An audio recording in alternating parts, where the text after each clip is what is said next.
एक समय की बात है, किसी एक राज्य में हरिशंकर नाम का राजा राज करता था। उस राजा के 3 बेटे थे। उसकी एक ख्वाहिश थी कि वह उसका सबसे काबिल बेटा उसकी राजगद्दी संभाले, लेकिन वह इस बात को लेकर संशय में था कि तीनों में से वह अपना राजपाट किसे सौंपे। एक दिन राजा को एक तरकीब सूझी। उसने उसी समय अपने तीनों बेटों को बुलाया और कहा, बेटे, आज मैं तुमसे एक सवाल पूछता हूँ।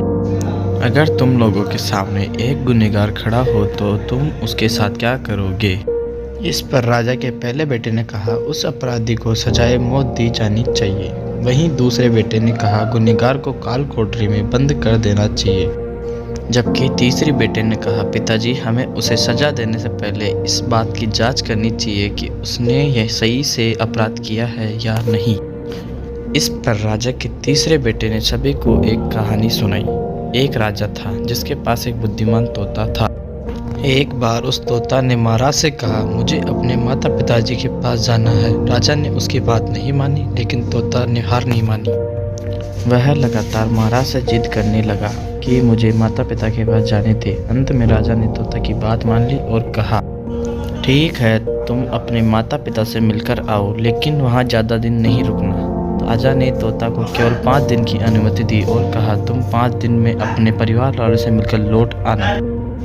इसके बाद तोता 5 दिन के लिए अपने माता पिता के पास चला गया। छठे दिन जब वह राजा के पास लौट रहा था, उसने सोचा, क्योंकि न वह महाराज के लिए कुछ उपहार ले लिया जाए। फिर वह पर्वत की ओर निकल पड़ा। दरअसल वह महाराज के लिए अमृत फल लेना चाहता था। वहाँ पहुँचते पहुँचते रात हो गई। तोता ने पर्वत पर पहुंचकर फल तो ले लिया, लेकिन रात होने के कारण वह आगे नहीं बढ़ा और वहीं रुक गया। उस रात जब तोता सो रहा था, तभी एक सांप वहां आया और उसने राजा के लिए गए अमृत फल को खाने लगा। सांप ने फल को खाया। इस कारण उस फल में जहर फैल चुका था। हालांकि तोते को इस बात की भनक तक नहीं थी। अगली सुबह जब वह जगा तो फल लेकर महल की ओर चल पड़ा।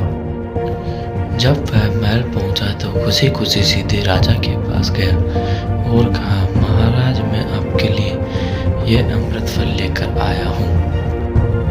आप इसे खाएंगे तो सदा के लिए अमर हो जाएंगे। यह सुनकर राजा काफी प्रसन्न हुए। उन्होंने तुरंत उस अमृत फल को खाने के लिए मांगा। इस पर एक मंत्री ने कहा, जरा रुकिए महाराज, आप इस फल को बिना जांच किए कैसे खा सकते हैं?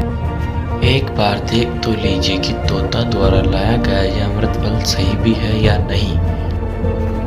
राजा उस मंत्री की बात से सहमत हुआ और कहा कि तुरंत इस फल को एक कुत्ते को खिलाया जाए। राजा का आदेश पाकर सैनिक ने फल का एक टुकड़ा कुत्ते को खिलाया। फल खाते ही कुत्ते की मौत हो गई। यह देख राजा गुस्से में आग बबूला हो गया।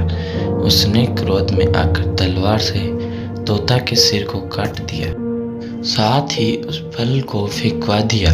कुछ साल बाद ठीक उसी स्थान पर एक पौधा निकल आया। यह देख राजा को लगा कि यह उसी जहरीले फल का पौधा है। उसने सभी को आदेश दिया कि उस पेड़ का फल कोई नहीं खाएगा। कुछ दिन बाद एक वृद्ध व्यक्ति उस पेड़ के नीचे आराम करने के लिए रुका।